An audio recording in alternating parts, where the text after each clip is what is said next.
Good afternoon and welcome to the news update at 12 on Dominion Television, Ibadan. Amuluayemi Adelakun. The federal government says it has strengthened security cooperation with the United States to enhance Nigeria's fight against terrorism. According to the presidency, the partnership includes military training, intelligence sharing, and coordinated operations under the 2026 Defense Cooperation Roadmap. The special advisor to the President on Information and Strategy, Bayo Ononuga, said the collaboration is aimed at improving Nigeria's counter-terrorism effort and security threats persist across West Africa. The presidency also disclosed that United States President Donald Trump commended President Bola Tinubu for his administration's efforts in tackling terrorism, noting that the U.S. has deployed Special Operations Forces, including Navy SEAL Team 6, to train and support the Nigerian military. The Senate has threatened to invoke its constitutional powers to compel the Central Bank of Nigeria, CBN, the Nigerian National Petroleum Company Limited, NNPCL, and about 40 other government agencies to appear before its Finance Committee over alleged failure to honor summons on revenue remittances. The Senate Committee on Finance said the investigation covers internally generated revenue, statutory remittances, and compliance with fiscal laws. The committee alleged some agencies have withheld government funds since 2020 and retained revenues that should have been paid into the Consolidated Revenue Fund. Senate President Godswill Akpabio directed the committee to seek formal approval to compel the agency's attendance, warning that continued non-compliance could attract constitutional and budgetary sanctions. The Independent Corrupt Practices and Other Related Offences Commission, ICPC, has uncovered 908 suspected ghost workers across at least 50 federal ministries, departments and agencies. The ICPC chairman, Musa Adamu Aliyu, disclosed this while speaking on the Commission's investigation into payroll fraud across federal government institutions. He said the Commission has recovered about 942 million naira allegedly paid as fraudulent salaries. He further stated that the Nigeria Police Force toppled the list with 570 suspected fake workers allowed by the National Water Resources Authority, with 80, while the Federal Ministry of Works recorded 56 other affected institutions, include the Ministries of Foreign Affairs, Defense, Electricity, Industry, Trade and Investment, and Health. The ICPC chairman added that investigations reviewed cases where individuals allegedly inserted the names of relatives and associates into government payrolls and collected salaries meant for workers who did not exist. The Nigeria Customs Service has dismissed a fake recruitment advert circulating on social media and warned the public against falling victim to recruitment scams.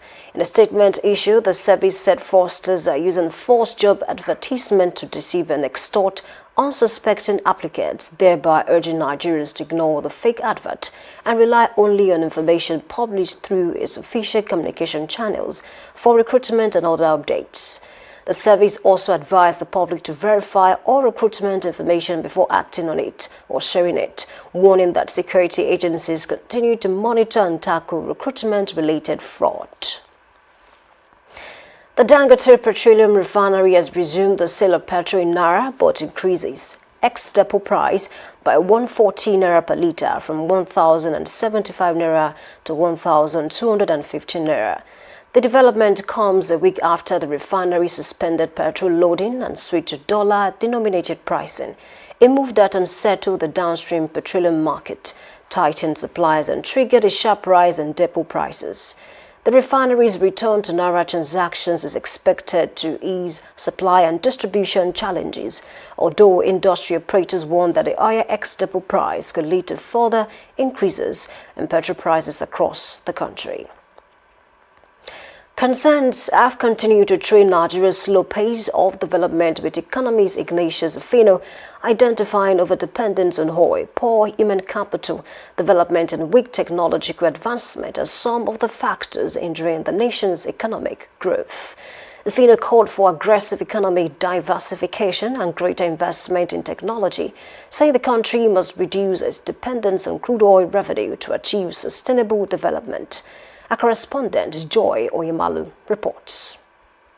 Speaking on the state of the nation's economy, Mr. Ignatius Ofino identified the free rider effect as one of the challenges affecting national development, explaining that many citizens enjoy public benefits and services without making corresponding contributions through taxes and other civic obligations. Mr. Ofino also highlighted the problem of rent-seeking behavior, noting that Nigerians' heavy reliance on oil revenue has encouraged a culture of extracting benefits from existing resources rather than creating new wealth and productive opportunities. We are talking about some capital infrastructure in which citizens are not willing to pay for. Normally, when you build roads on the highway, you are supposed to receive tolls.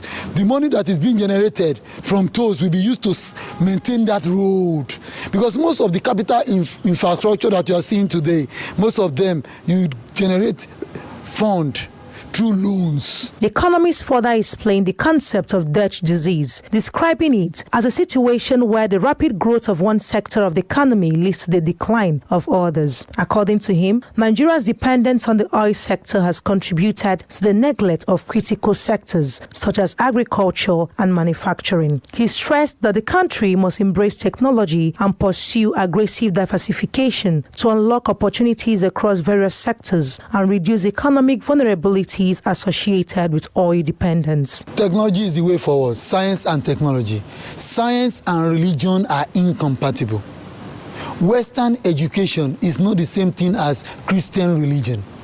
But when we are talking about technology, technology simply means the application of science in order to solve a problem. Commenting on governance and national development, Mr. Ofino observed that leadership selection in Nigeria has often been characterized by trial and error, stressing the need for competent leaders capable of driving meaningful reforms. We need leaders not in love with money, but in love with justice, not in love with publicity, but in love with humanity. Are we having humanist government in Nigeria today? None. What we are having in government today, people who are willing to defraud the system. He advised the government to adopt practical policies that promote economic growth, technological innovation, and job creation, while urging citizens to contribute actively to national development. Mr. Ofino maintained that meaningful progress can only be achieved through collective efforts and responsible leadership. Joy Onyemalo, reporting for Dominion News. On the foreign scene, more than 1,000 people have died in the ongoing Ebola outbreak in the Democratic Republic of Congo, according to the Africa Centers for Disease Control and Prevention.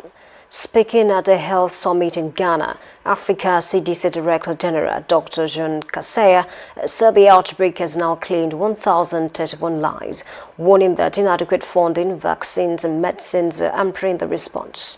Meanwhile, Congo's Ministry of Health said nearly 2,500 cases have been recorded since the outbreak was declared in May, with hundreds of patients currently in isolation or receiving treatment.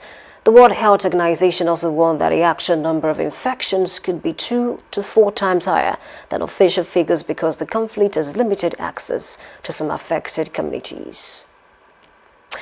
Thousands of young protesters have remained on the street of New Delhi, defying government restrictions as demonstrations over alleged examination paper leaks continue to grow.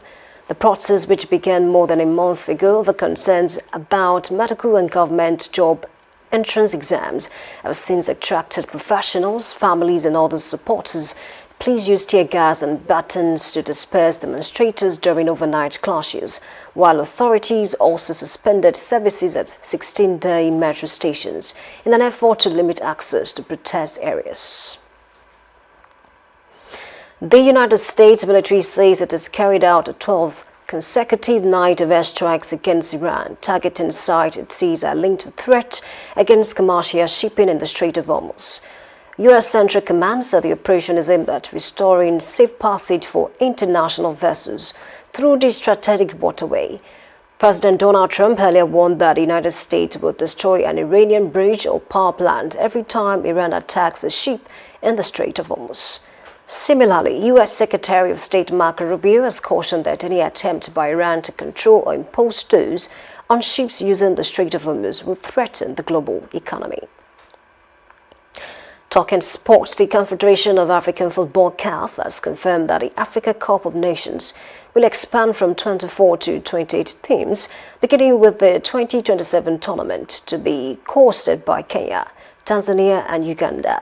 CAF President Patrice Motsepe said the move is part of effort to grow African football, with the qualification format to be announced in the coming months. Motsepe also announced a major increase in prize money for the 2026 Women's Africa Cup of Nations, which the champions said to receive $2 million, while each of the 16 participating teams will earn at least $150,000. In another development, Burkina Faso, Mali and Niger have submitted a joint bid to host the 2032 Africa Cup of Nations, with Motsepe assuring that CAF would assess all bids fairly, stressing that all selection will depend on guarantees for security, infrastructure and the safe movement of fans. You can visit our website on www.dominion.org.ng to watch us live and interact with us. You can also follow us across our social media platforms: Facebook, Instagram, TikTok, YouTube, and LinkedIn at Dominion Broadcast and X at Dominion Cast. And that ends the news update on Dominion Television Ibadan. I'm Oluwayemi Adelakun saying thank you for watching and good afternoon.